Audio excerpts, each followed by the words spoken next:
So it is time once again for us to break into Seneca's letters to Lucilius. If you don't know what I'm talking about, go and check out the playlist here of all of Seneca's letters to Lucilius that I'm going through. We are on letter 22 today. This is what I would consider perhaps the best collection of Stoic philosophy and Stoic mindset. So if you're looking to develop mental toughness, the bulldog mindset, you're going to want to pay attention to these and start from the beginning of the series here. So make sure you click subscribe as well so that you don't miss any of the new videos that are coming out as I'm going through all the letters here, and there's a lot of them. Letter 22, on the futility of halfway measures. You can tell this is already going to be good.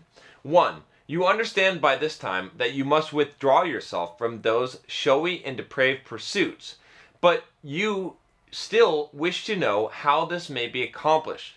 There are certain things which can be pointed out only by someone who is present. The physician cannot prescribe by letter the proper time for eating or bathing. He must feel the pulse. There is an old adage about gladiators, that they plan their fight in the ring as they intently watch. Something in the adversary's glance, some movement of his hand, even some slight bending of his body gives a warning. So he's basically stating here, right, that there's a lot of things that you've got to be able to see. You've got to be able to observe in order to accomplish a goal, right? The idea of studying, right? I like this example of the gladiator, I think, the best, in that the gladiator is not preparing his fight or doing his fight when he's in the ring. He's watching his opponent. It's interesting, just to think about this aspect just in your own life. Are you watching? Are you watching successful people? Are you watching to see what you're going to go up against in life and ready to face things, right? A lot of people, they let life blindside them. Number 2, we can formulate general rules and commit them to writing as to what is usually done or ought to be done. Such advice may be given not only to our absent friends, but also to succeeding generations. In regard, however, to that second question, when or how your plan is to be carried out, no one will advise at long range. We must take counsel in the presence of the actual situation. So again, there's actually some good advice here, which is this idea that, like we were saying before, you can actually plan things out and actually write them out. In fact, it could be good for other generations. So, what am I doing with these videos here? When I'm making these videos, right? I'm planning out sort of like reactions to life, okay? If you've been listening, if you've subscribed to this channel, and they're good for future generations, right? Other people will listen to these videos or watch these videos, and even myself, and it's some steps for getting through some of the things in life. But he says that's not necessarily enough here. He's also saying that to some degree, you need to just be in the actual situation, right? You can plan things ahead of time as much as you want, but what's that Mike Tyson quote? Everyone's got a plan till they get punched in the face. It's true. So number 3, you must be not only present in the body, but watchful in the mind. If you would avail yourself of the fleeting opportunity, accordingly, look about you for the opportunity. If you see it, grasp it, and with all your energy and with all your strength, devote yourself to this task, to rid yourself of those business duties. Now listen carefully to the opinion which I shall offer. It is my opinion that you should withdraw either from that kind of existence or else from existence altogether. But I likewise maintain that you should take a gentle path, that you may loosen rather than cut the knot which you have bungled so badly in tying, provided that if there shall be no other way of loosening it, you may actually cut it. No man is so faint-hearted that he would rather hang in suspense forever than drop once for all. In this particular context, he's talking about to Lucilius this idea of retiring from politics and his position of power and going into the philosophical mindset. But we can still abstract from this idea that he's talking about is basically that you should like make an action and commit to that action fully. Okay, and that's what he's really talking about. Like, don't be somewhere in between, right? You don't want to be suspended forever. You'd rather just drop. So number 4, meanwhile, and this is of first importance, do not hamper yourself. Be content with the business into which you have lowered yourself, or, as you prefer to have people think, have tumbled. There is no reason why you should be struggling on to something further. If you do, you will lose all grounds of excuse, and men will see that it was not a tumble. The usual explanation which men offer is wrong. I was compelled to do it. Suppose it was against my will, I had to do it. But no one is compelled to pursue prosperity at top speed. It means something to call a halt, even if one does not offer resistance, instead of pressing eagerly after favoring fortune. A lot of this is dealing with what's going on in this particular situation. But he's saying here, that you're never compelled to do something, against your will, right? It's the excuse that we always use. So, number 5, shall you then be put out with me if I not only come to advise you, but also call in others to advise you, wiser heads than my own, men before whom I am wont to lay any problem upon which I am pondering? Read the letter of Epicurus, which appears on this matter. It is addressed to Idomeneus. The writer asks him to hasten as fast as he can and beat a retreat before some stronger influence comes between and takes from him the liberty to withdraw. So he's talking about here, and he references Epicurus a lot, even though he's technically a rival. But this idea that, especially, I think this is important, that when you have an idea, you have a mindset, you have something that you're trying to do, sometimes it's important for you to act immediately before something stops you from taking that action, okay? And I don't mean rash action here. I mean, when you have made a choice, if you wait and belabor that, there's a lot of chance that you're going to back out, okay? So number 6, but he also adds that one should attempt nothing except at the time when it can be attempted suitably and seasonably. Then, when the long-sought occasion comes, let him be up and doing. Epicurus forbids us to doze when we are meditating escape.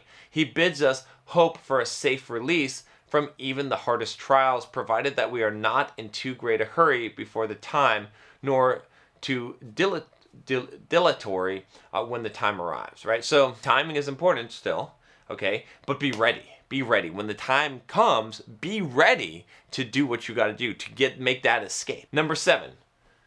Now, I suppose you're looking for a Stoic motto also. There is really no reason why anyone should slander that school to you on the ground of its rashness. As a matter of fact, its caution is greater than its courage. You are perhaps expecting the sect to utter such words as these, quote, "It is base to flinch under a burden. Wrestle with the duties which you have once undertaken.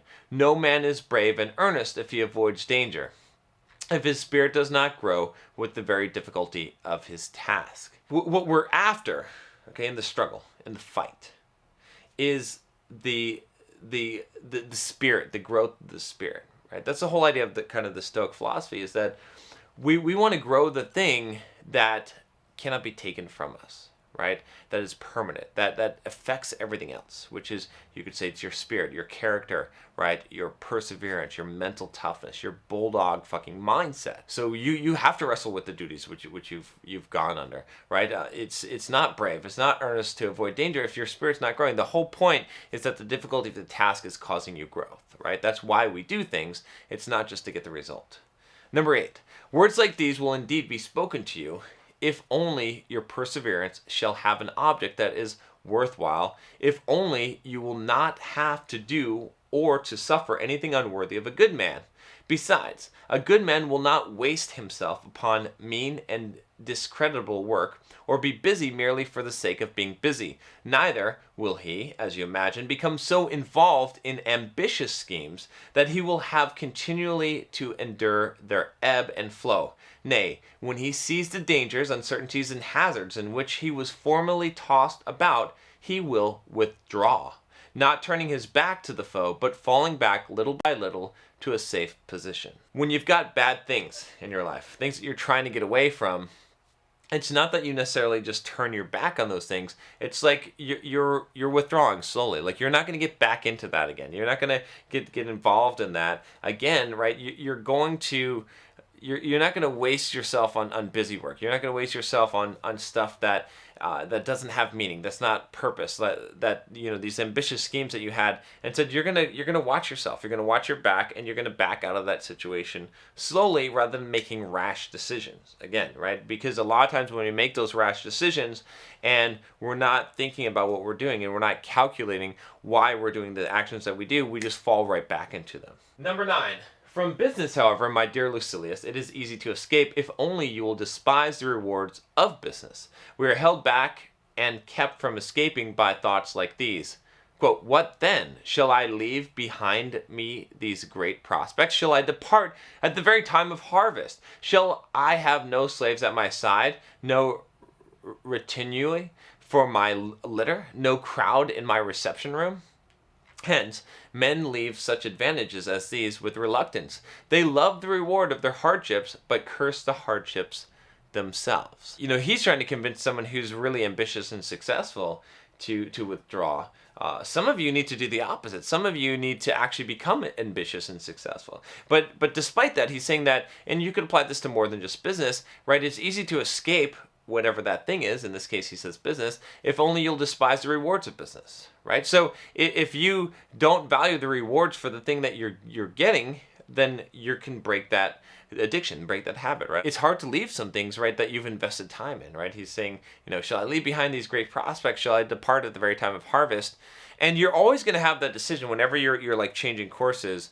Is sometimes you're just going to have to say, you know what, I did an investment here, but this is no longer the direction, right? And I've had to make this choice myself plenty of times in life, right? I mean, as I've shifted focus from simple programmer to here. Number 10, men complain about their ambitions as they complain about their mistresses. In other words, if you penetrate their real feelings, you will find not hatred, but bickering. Search the minds of those who cry down what they have desired, who talk about escaping from things which they are unable to do without. You will comprehend that they are lingering of their own free will in a situation which they declare they find it hard and wretched to endure. Right? So his comparison here is basically a mistress where you're like compelled, like you almost have like an addiction.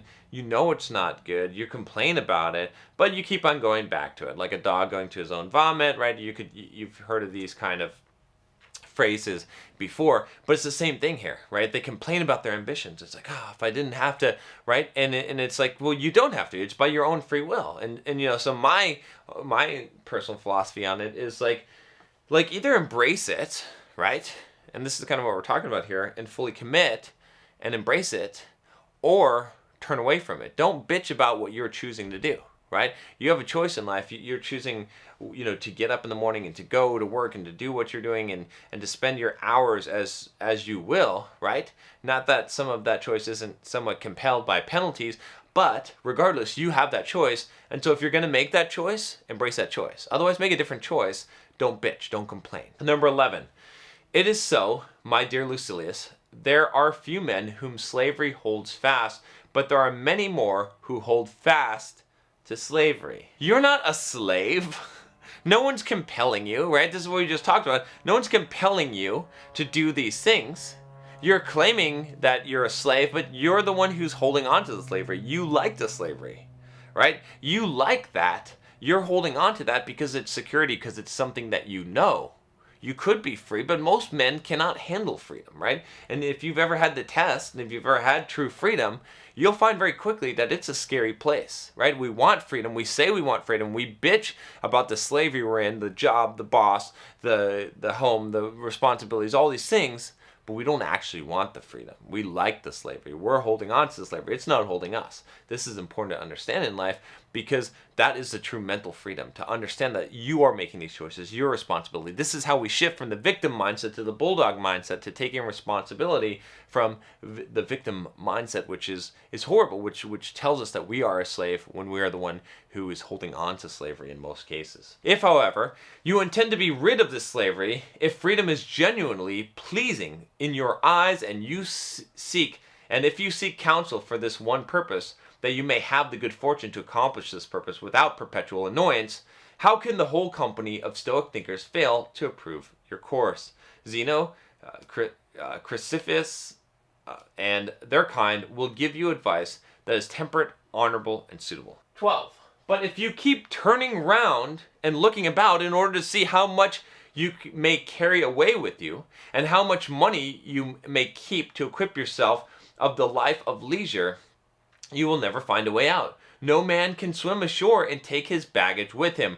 Rise to a higher life with the fear of the gods, but let it not be favor of such a kind as the gods give to men, when, with kind and genial faces, they bestow magnificent ills, justified in so doing by the one fact that the things which irritate and torture have been bestowed in answer to prayer. If you want to make it to the other side, you may have to give up this stuff, right? You can't be just constantly trying to get more and more, right? You might have to be willing to actually give some stuff up, right? In order to have your freedom, right? You're carrying all this baggage with you. You're not going to be able to rise to that higher level, right? And that doesn't necessarily mean that you give up everything that you own to the poor, okay? Seneca was a very rich man. You could take away everything from Seneca and he would still be fine. In fact, I know this to be true because of the way that he lost his life, which was to basically commit suicide by order, right? When he could have just left, and he could have left with his stuff. He had a dishonorable way out, but he took the brave way out, right? So he was willing to give it all up, right? And so he was able to live free because he was willing to give it all up. It doesn't mean you give it all up. It just means that you're willing to. It means that you live life in such a way that if you lost everything tomorrow, it'd be fine because they couldn't take from you what is truly valuable to you. I was just putting the seal upon this letter, but it must be broken again, in order that it may go to you with its customary contribution, bearing with it some noble word. And lo, here is one that occurs to my mind. I do not know whether it is true, or its nobility of utterance is the greater. Its truth or its nobility of utterance is the greater. Spoken by whom, you ask, by Epicurus, for I am still appropriating other men's belongings. Number 14. The words are, everyone goes out of life just as if he had but lately entered it. Take anyone off his guard, young, old, or middle age, and you will find that all are equally afraid of death and equally ignorant of life. No one has anything finished because we have kept putting off into the future all our undertakings. No thought in the quotation given above pleases me more than that it taunts old men with being infants. We all leave this world as we came into it. That's one way of thinking about it, okay? But another way of thinking about it is to say that you ain't done shit. You just kept on putting it off. You're no better off than you were when you started because you just kept on putting off life, right? And most men die that way. Most men do not ever accomplish anything of greatness because they're putting it off. And so they die the same way that they're born. That's another way of looking at this that I think is more useful to us, right? It's less useful for us to say, well, you can't take it with you. Well, fuck that. So that's an excuse to give up. No. Instead, let's say, like, what's the legacy you're building? What are you building behind? How, in what way is at least your soul greater than when you started this journey, right? Or did you just come in as a baby and then fucking leave as a baby? Do you see what I'm saying? Like, I think that's a more constructive way to look at this. No one, he says, leaves this world in a different manner from one who has just been born. That is not true, for we are worse when we die than when we were born. But it is our fault and not that of nature. Nature should scold us, saying, what does this mean? I brought you into the world without desires or fears, free from superstition, treachery, and other curses. Go forth as you were when you entered. When you came in, you were a tabula rasa. You were a blank slate. You didn't have all this fears and treachery and bullshit, and you came out as worse. Right? As a baby being ignorant, you didn't have all this bullshit that you picked up along the way, but you became, what happened to you? You became a fearful person, right? You had all these desires now and superstition and all these other curses of mankind, right? So this is an interesting thing to think about. Are you coming out better, right? Are you growing on your path? Number 16, the man has caught the message of wisdom if he can die as free from care as he was at birth, but as it is, we are all aflutter at the approach of the dreaded end. Our courage fails us, our cheeks blanch, our tears fall. though they are unavailing. But what is baser than to fret at the very threshold of peace? So he's saying, again, it's good if we can die as free as we were at birth, without all these burdens. But one of the things that we can't stop dreading is death itself, knowing that it's coming and trying to fight against it, but it doesn't matter, right? So, but then his encouragement is, you're essentially going to peace. You're going to leave this all behind one way or another. So why fret at that, right? It's hard to, I think, really internalize that, but we can say that, and I think that it makes sense. Number 17, the reason, however, is that we are stripped of all our goods. We have jettisoned our cargo of life and are in distress. For no part of it has been packed in the hold. It has all been heaved overboard and has drifted away. Men do not care how nobly they live, but only how long, although it is within the reach of every man to live nobly, but within no man's power to live long. Farewell. I think that kind of goes without saying, but it's one of those critical things of philosophy, of Stoic philosophy, of philosophy in general, which is this idea that you should care more about how you live than how long. You don't have control over how long you live, but you do have control over how full you live, right? And that's why I'm willing to step forward and take risks, both physically and mentally, emotionally, spiritually in life, even if they may potentially cause me harm, or if they may potentially cause my life to shorten. I'd rather live a life to the fullest, right, which I can control, than to live a life in, what Ralph Waldo Emerson would call quiet desperation, and it be long. But it might not even be long anyway, right? It's a very bad gamble. So don't make that gamble. Instead, say, you know what? Today is a day. I will live this day out fully, as nobly as possible. And then you'll know that you've lived, right? And that's the only thing that you have control over. And that's the best way to improve the quality of your life, right? Is to live each day. To live each day in its fullest. And it's easier said than done, of course. But I think as you start to understand more of this and you start to realize that these are the things that you do have control over, and time is lost once it's gone, then it starts to click a little bit more. It starts to make you be more influenced to live your life in this way, to be more bold, to take more risks, right? To go out and do the things in life that are going to ultimately make you happy with yourself, as opposed to the things that make other people happy, as opposed to the things that are safe, as opposed to the things that you're, quote, supposed to do. All right, that's all I have for you today. If you haven't already clicked that subscribe button, we will be hitting letter 23 next. And check the playlist out, of course, so you can get all of the letters here. And thanks for joining me. I'll talk to you next time. Take care.